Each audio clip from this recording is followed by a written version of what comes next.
Reit, dyma gweithgaredd 1. Mae'n dibynnu pa lefel ydych chi'n dewis. Fydd o'n un ai edrych fel ma neu fydd y pris ar yr eitem ei hun. Os mae'n edrych fel ma, beth ydych chi'n gwneud ydy chwilio am yr eitem, nodi bris o wedyn adyn at ei gilydd. Felly fe mae gen i llefrith a caws. Felly dwi'n mynd i chwilio am llefrith, yn mynd i llaeth a caws. Felly llaeth yn 2.80 ac mae caws yn 2.90. Felly dyn ni eisiau gosod o allan fel yma. Gawch yn siŵr fod yr unedau i gyd yn yr un colofn, a wedyn fod y pwynt y degol yn yr un lle, ac yna y rhif cyntaf ar ôl y pwynt degol, ac yr ail y rhif ar ôl y pwynt degol. Mae gyd mewn trefn, neu fyddwn ni'n adio mewn i'r adrannau anghywir ydyn, lle mae'r atebion yn mynd yn anghywir wedyn. Felly er mwyn adio, beth ydyn ni'n neud ydy ni'n cael rhif top ac yr rhif gwylod ac yn adio at yr gilydd, a wedyn sgwennu'r ateb yn fyma. Ac eto 8 ydy 17. Felly mae'r 1 o'r 17 mynd i fyma, hefo'r unedau. Wedyn mae'r pwynt degol mynd i'r un yn lle, ac mae'r 7. Felly 17 rhif cyntaf yn mynd i fyma, gyda'r rhif yn mynd yn fyna. Wedyn dwi eisiau adio hyn at ei gilydd, a dwi'n cofio dod o hwn hefyd, felly 2, adio'r un bach yma, 5, a wedyn dwi angen cofio roed y symbol pint yn ôl. Felly byddwch chi'n sgwennu'ch atebion, mae angen i chi roed y symbol pint, a ys yn gallu bod mewn cyniogen neu mewn punnoedd. Mae'r cwestiwn wedyn yn gofyn i chi i sgwennu fel mewn cyniogen hefyd. Pan dyn ni'n newid o punnoedd i cyniogen, mae'n weddol hawdd, roedd chi'n gwneud ydy cael gwared o'r pwynt degol, cael gwared o'r symbol pint, a sgwennu c am ceiniog yn lle. A dyna fo. Os ydych chi eisiau gwybod beth yw'r swm, felly 5 pint a 70 ceiniog, beth dyn ni'n gwneud ydy, dyn ni angen lluasu hefo 100. Oherwydd am bob pint sy'n yna, mae yna 100 ceiniog, a mae 1 pint yn gyfartal i 100 ceiniog. Felly os ydych chi eisiau gweithio allan fel yna, ydych chi jyst angen gwneud y symbol, ond eto mae angen cael gwared o'r symbol pint a roed c am ceiniog ar ei ola.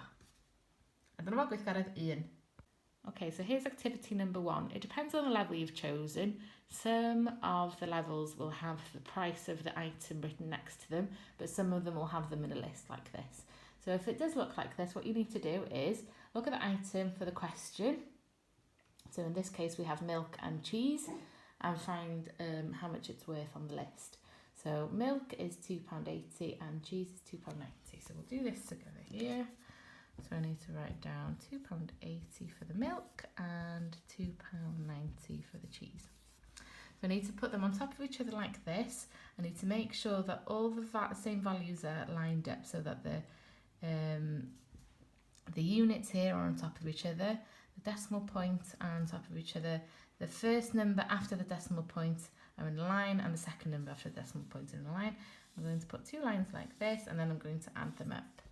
Okay, so in a row like this, we're going to add 0 and 0 together, and then we put the answer down here. Again, we need to add 8 and 9, which is 17. The 1 from the 17 goes up here, and the 7 goes down here. So the first number goes up here because it's worth more, it goes next door, and the second number goes down here because it's in the decimal points, it needs to go with the decimal points. The decimal points as well, this needs to go in the exact same place. And then we need to add these up, 2 and 2. We need to remember to add this 1 as well, which makes 5. I also need to remember to put the symbol here for the pound. Okay, the question does ask then for you to write the answer in coins as well. Changing pounds to coins is quite easy. All we need to do is remove the decimal point and remove the pound symbol.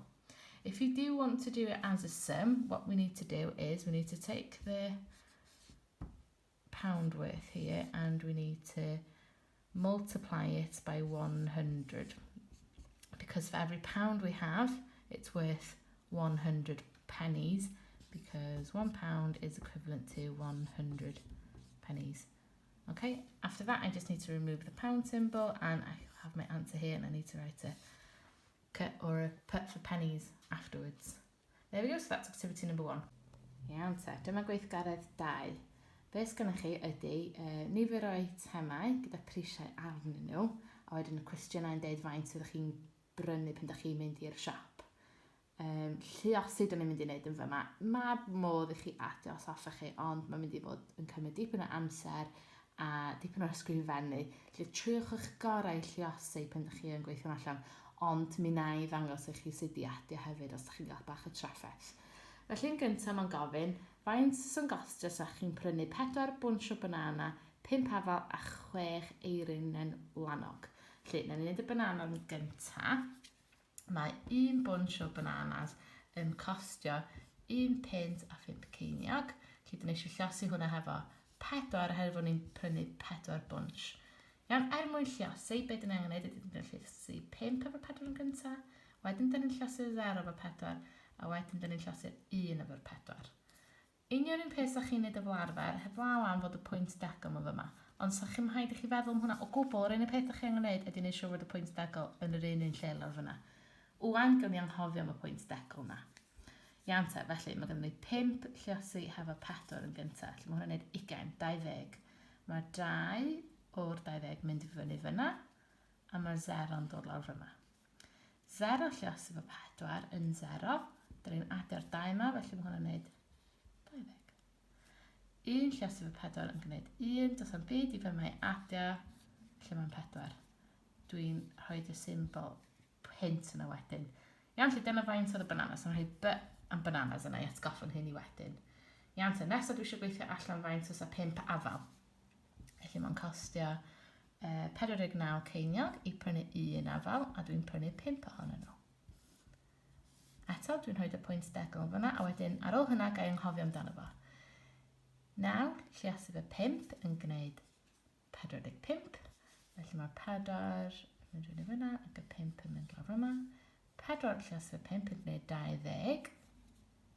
Dwi'n dod ar 4 yma nôl, 24 felly. Mae 2 mynd i fyny fyna ac y 4 yn mynd lawr yma. 0 lluosi fe 5 yn gwneud 0, ond dwi eisiau cofio adio'r 2 yma, felly mae'n 2 bint 45 ceiniog. Yna rhoi a fyna i atgoffa fi am yr afal. Yna dwi eisiau gweithio allan faint sy'n costio sy'n ni'n prynu 6 eirin lanog.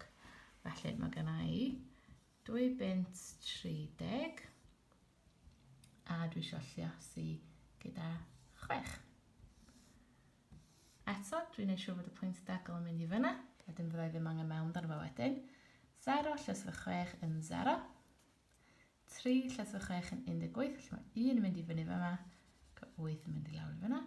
2 lluosi fe 6 yn 12, dwi'n cofio adio'r 1 bach yna, mae gennau 13.80 ceiniog, a dyna'r eirinau. Iawn te, nesaf dwi angen adio hwn, a hwn, a hwn at ei gilydd. Dwi'n dod nhw lawr yma. Dwi am wneud yr eirinau yn gyntaf, 80. Yna, dwi eisiau gwneud yr banana. Dwi'n cofio fod yr 4 yn mynd o dan yr 1 edau. Dwi'n cofio fod yr 4 yn mynd o dan y 3. Dwi'n siŵr fod o ddim yn mynd o dan yr 1, her mae'r 1 yn gwerth 10. Dwi'n angen gwneud siŵr fod o gwerth yr 1 sef ei gilydd. Neu pen da ni'n adio nhw fyny fydd o'n mynd yn anghywir. Wedyn 2.45 yn mynd lawr yma hefyd. 2 pint 45. Mae'n gyd yn leinio fyny fe gilydd ar y llinell yn fyna. Llinell danog, gweithio gyda digon le. 0 adio 0 adio 5 yn gwneud 5. 8 adio 2 adio 4 yn gwneud 14.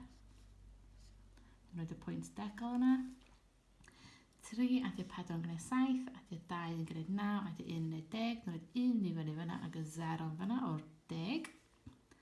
1 ar ben y hun, adio'r 1 bach yn fyna yn gwneud 20. Felly 20 pint, 45 ceiniog. Dwi'n cofio roed y symbol i mewn. A dyna ateb i cwestiwn 1. Fe rhaid chi wneud hwnna efo pob un o'r cwestiynau. Okay, so here's the second activity.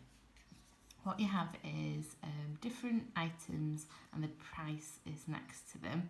And then underneath, it's asking you to figure out how much it would cost for a different combination of these items. So we'll do the first one together.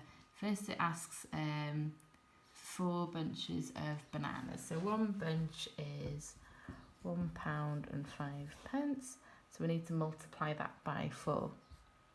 So in order to multiply like this, what we need to do is we need to do 5 times 4, 0 times 4, and 1 times 4.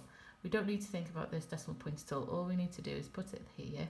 And as long as the numbers line up correctly, then we don't need to think of the decimal point. Okay, so 5 times 4 is 20. The 2 goes up here and the 0 down here. 0 times 4 is 0, and then we need to add that 2. And 1 times 4 is 4, and then we have to put the add symbol then. I'm just going to put a B here to remind me that that's the price of the bananas. Okay, next we need to do 5 apples. So 1 apple is 49 pence. And we need to multiply that by 5. Okay, so again, we just put the decimal point in the exact same place, and then we don't need to think about it. So 9 times 5 is 45, the 4 goes up here and the 5 goes down here. 4 times 5 is 20, we add the 4, so the 2 goes up here and the 4 goes down here.